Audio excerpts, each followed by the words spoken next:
As ICE detention expands and executive immigration changes grow, should eligible residents start thinking about getting their citizenship? And ICE confirms a major San Antonio site will be used for a new immigration detention center. Thanks for joining me. I'm Yami Virgin with Sinclair Broadcasting in San Antonio, Texas, and this is a new edition of Immigration Crisis, the fight for the southern border. As immigration enforcement expands and executive level changes continue to reshape the policy, many lawful permanent residents are asking an urgent question right now. Is a green card enough, or should eligible residents move towards citizenship as soon as possible? To help us understand what this moment really means legally, we're joined by immigration attorney Erinaldi Agosto. Erinaldi, thank you for taking part of this, and we appreciate you coming on the show. It's my pleasure always. Thank you. Tell me, we have a lot of people that have U.S. residency, but having U.S. residency, what's your advice to your clients? The advice to the clients is like always, they need to consult an attorney because if they have their residency, they should be able to apply for citizenship. So there's some time that needs to go by if they obtain their residency by getting married to a U.S. citizen. So it's after 3 years. So if they obtain the residency for something else, it's after 5 years. So, but it is important to have a consultation and check on that because we have to see as well if there's any criminal charge that being in the process or the time, if they comply with they have done their taxes and all that. But certainly they should apply for citizenship as soon as possible. Okay, so if someone's married to a U.S. citizen, apply right away. Yes, after 3 years of the date of that they received their residency. So in the card, there's a date in there. So it's not necessary the date. Sorry, it's not necessary the date that they went to the interview. So we gotta see the green card and see what date it started. So after 3 years, if they obtain it by being married to a U.S. citizen, they qualify for citizenship. All right. What's the cost? I mean, a lot of people say, oh, why don't people just apply the right way? Well, there is a way, there is a cost. What's the cost usually, let's say for a spouse compared to other, other reasons or other ways that you can apply for citizenship? Yeah, well, the filing fee right now for citizenship is either $710 if you file online or $760 if you file it on paper, plus attorney fees that's going to depend on each attorney. The good thing with the attorney that attorney will prepare you for the interview. Most likely is going to go with you to the interview in person so they can advise on everything and oversee all the process. What kind of questions do they ask you? For the citizenship, first thing is that all the interview is going to be in English. So there's no Spanish unless you meet certain requirements of age and time that you've been a resident. So, but mostly it's going to be in English. They are going to talk and go through all the application that now with all the changes that have been done. So the officers need to ask every question one by one. So they will go through all the questions that if you have claimed to be a citizen before, you have done your taxes, did you owe any money, if you have been a public charge. So there's a lot of questions in there, but mainly everything is on the application, and that's the important thing about consulting an attorney, because there's also going to be a written test where they will say something and you have to write down whatever they say. Is not complicated as long as you have some, good English. You can understand the English and be able to talk it out with it. Why now? Why stress to people to do their citizenship if they can do it now? Well, it's not about why now, it's that that's what's supposed to be done. So the idea of the green card is the path to get the citizenship. So, but most people, what when I talk to the clients and people that I have consulted, they say, "Oh well, I had my green card. I have the residency. I don't need to do anything else. I'm fine." But the problem with the residency is that's not permanent. Even though it's called permanent residence, it is not. So you commit a crime, if you do something, there could be even an accident, you could lose your residency. So the United States can at any time, if you're not following the instruction, they can, take away the residency. Once you become a citizen, there's no way, you are a citizen, you have all the qualifications, unless they find out that you did something wrong, you lied to obtain that citizenship, but that's really, really, really unusual. If somebody forgets and their permanent, quote unquote, permanent residency expires, what should they do? And are they going to be deported or can they file even though it's late? There's a process and it could be done, but that's case by case. So we will have to go to an attorney for a consultation so we can see everything all around. So the main thing is don't let it expire. You're supposed to renew it and you can send it right, months before it expires. If you get a green card, you need to follow up with the process because that's the situation with the green card, with the residency, that you have to be renewing it every certain time and all that. Once you become a citizen, you don't have to do anything else. You are done with your paperwork. So it is important to do it. So there's certain ways. It depends on what type of residency you obtain. Because if you obtain the residence by being married to a U.S. citizen, but at the time of the interview, you just been married less than 2 years, they are gonna give you a temporary resident card for 2 years. So prior to those 2 years, you gotta remove the conditions. So they give you the residency for 2 years conditionally to prove that you are still married to the person.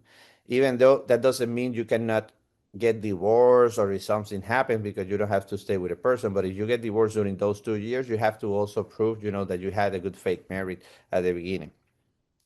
So, but if you, when you take your residency, you weren't married less than 2 years, you have to do something prior to those 2 years.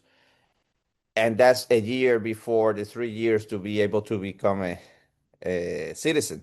So you have to remove the conditions and then you can apply for the citizenship if you are doing it that way.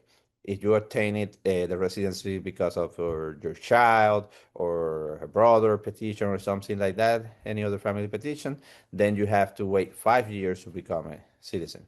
But the most important thing is that to consult. There's a lot of hearsay and stuff that people say on the street, but it is extremely important to consult an attorney and they will put down, if you can do it, not if it's good for you. If you know the language, you don't know, if, we can also help you find English classes, everything needed to pass the citizenship. Um, if it's somebody that has the residency, married to a U.S. citizen and they have children from a previous marriage outside of the country, are they also allowed to file for their minor children younger than 21? If the petitioner is going to be the stepfather or stepmother, the marriage should have been done before the children were 18 years old, so when they were minors. So, and the stepfather could do it, but they can. But if the mother or father gets the residency, once they get the residence, they can petition for their kids as well. Anything else that you want to add? I mean, you and I keep talking. We were talking over the weekend, dealing with the 5-year-old child and the father, and it's so complicated. I know I ask you questions and you're like, well, it used to be this way. How hard is it to be an immigration attorney right now? It's extremely hard right now because we are moving day by day, hour by hour, because everything is changing. So, difference, you know, some people decide certain way, then with a similar type of case, and in somewhere else they decide something different. So we have to be bringing everything up, and it's been hard. So it's always been hard to tell people. We cannot guarantee any result. We cannot assure anything. But right now, everything is changing. We are getting a lot of decisions on the appeal, changing stuff. So it's been complicated. But I there's bet. always, at the end of the day, there's always a way to find the true situation about the person. It's not always going to be for them to be able to be released. Uh, like the 5-year-old child that we talk about, they were able to take him out. They file uh, an habeas corpus and all that. While they came out was with the illegal detention. They had a case. They were doing everything, but it's all everything case by case. Wow. Have you had since this weekend with the opinion from federal judge Fred Beery, what's the talk amongst your community of attorneys? Is this now a turning point for some of the people who have been detained? Well, I haven't seen any change so far. Haven't heard much of it because this is something that it was being done already. So you just file for the habeas corpus. You go to a federal judge. So about uh, the immigration system. So and you just come with the specific situation where the person was detained illegally, and you have to argue why. So in this kid's case was that he was going to the court. They had a hearing, so they were complying with everything. So there was no need to detain them if they were complying, going to court and doing everything needed. That doesn't mean that they won the case, that they won their asylum, or they are going to. But what's the need of having him detained if he's complying and showing up to their appointments? So that's why I say it's case by case, because if it's a person that haven't filed their asylum application, they haven't done anything, this way more complicated and they probably won't have much. But if you're doing what you have to do, there's that door that you can use about the VS Corpus. All right. Well, thank you so much, Erinaldi. And of course, I'm going to ask you, you're going to be watching the halftime of the Super Bowl? Oh, you know it. That's my guy. I'm going to ask you this because, we go off subject a little bit during the podcast. I mean, you're Puerto Rican born, you're a Puerto Rican native. How has this made you feel? And being an immigration attorney, people literally so ignorant that they don't know that Puerto Rico and Puerto Ricans are U.S. citizens. How does that make you feel? It's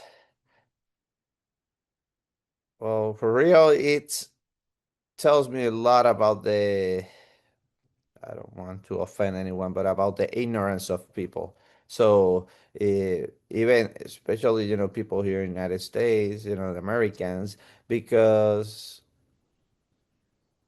if they are follow what the country give and what they do, they should know that we've been part of the United States for over 100 years. That we are territory of theirs, that they have been using Puerto Rico for military stuff, that they have bases there. So there's a lot of stuff that Puerto Rico brings to the United States. And for anyone to not know that we are part of them, when the whole their whole life we've been part of it, because it's been over 100 years, it has a lot to say about what a real American is, knowing their story. And you know, it, you're Yeah, putting me in a bad situation I because know. I put you on the spot. the president, It has been difficult. It's been it, very it, difficult to watch this. it is difficult. I don't really mind because we know the story, we know what we are, we know we are part of the United States. So getting that, when people say that, I just try to explain it, but it's hard for me. People, trying to follow and do all this American scene, American first, this, but not knowing even their story, who's with the United States, who's part of them, even though we're not a state, but we have everything else. The only thing we cannot do is vote for the president in Puerto Rico. But if we're living in the United States, we can vote for the president and everything. So it's just in Puerto Rico, we don't hold elections for that. So we're able to do everything. We are part of the American society. We're U.S. citizens. Yeah. You So didn't have to apply for citizenship. You were born a US citizen. yeah, I'm born a U.S. citizen. That's the only citizenship we have. So we could obtain Spain or something, but we will have to request that. There is no Puerto Rican citizenship, even though they try to do something like that. But we are U.S. citizens, 100%, nothing else. There you go. I put you on the spot. I had to ask you about it. I think it's good to remind people that Americans and US citizens come in all colors, speak all languages, and all love the United States. Puerto Ricans here, I think it's the second city, the second largest population of Puerto Ricans, right? Is Yeah. in the state of Texas. And Hmm. most of them have served in the military, in combat, and are decorated, a lot of them decorated soldiers. So this to me has been a bit of a slap in the face because people really need to know what they're talking about before they start sending That, people back to their country, because their country is America and the United States if you were born in Puerto Rico. yes. This Right. country is based on immigration, on immigrants, built by immigrants, built by all kind of color, uh, ways of thinking, languages. That's why we are as great as we are. But I really would like for those people that propel, and look for to have the great America, they should at least know first, the details. Who's with you? Who are you, U.S. citizens, and not push that, just saying that you have to be white, blonde, and have a perfect English, and just having one language, at least we are bilingual. We have, you know, more diversity. That's why I think the Benito Bowl, like we call it, is gonna be great because they're exposing all that, and Bad Bunny, Benito is doing a great job by letting all people know and bring all that conscience to what Puerto Rico is and what all Latin American is through the U.S. Erinaldi Agosto explaining why permanent residency is not the same as permanent protection and why many eligible residents may want to review their status now with a qualified immigration attorney. Now, turning to a major immigration development in South Texas, in San Antonio to be precise, it involves a newly confirmed federal detention site. Jordan Elder has the update from Monday. Local leaders have been trying to get in contact with the company that owns this building on the east side, essentially trying to gauge how close that deal with ICE is to becoming a reality. But that communication didn't go exactly as they planned today. Local leaders say that they're trying to figure out if they can get someone else to buy this building before the federal government does. According to a listing for this property on the east side, it is the largest industrial building in San Antonio, almost 640,000 square feet. We're talking about creating probably one of the largest detention centers in America. and it is wrong. State Representative Barbara Gervin-Hawkins, a Democrat, says the building is now being eyed as a detention facility for immigrants. She and other local leaders are speaking out against this potential purchase. I am not in support of any sort of detention center within the city limits. The city of San Antonio says if the federal government does make the purchase, the city loses zoning authority. Federal facilities are not required to follow city zoning rules or permits. This is part of a larger nationwide strategy for ICE. The Washington Post reports the agency is planning to renovate several industrial warehouses to hold detainees. Gervin-Hawkins says it's clear that the U.S. needs immigration reform. Building large detention facilities is not the answer. In a post on January 30th, the Department of Homeland Security says these will be well-structured detention facilities, not warehouses. And ICE has new funding to expand detention space to keep criminals off American streets before they're removed. Councilwoman Phyllis Villagran says there are still a lot of unanswered questions about what the city's oversight could look like for this facility, if they're able to have oversight at all. Once we get that information, of course, we're going to ask the questions about legally what we can and can't do. I also spoke with Bexar County Commissioner Tommy Calvert, who's been very vocal in his opposition about this building being used as a potential ICE facility. He says that he and some local organizations are working on an incentive program so that someone else can buy this building and use it for something else other than a detention facility. He says more details about that will be coming in the next few weeks. Reporting from the east side, I'm Jordan Elder. We have also obtained the purchase document from the county showing that the property was bought for $66 million. We have asked ICE to send us more information, including the number of people that would probably be hired, the wages that these people would make, and how soon that would happen. That's all for this week. For Sinclair Broadcasting in San Antonio, Texas, I'm Yami Virgin with this edition of Immigration Crisis, the fight for the southern border, where we continue to be the eyes and ears of the border.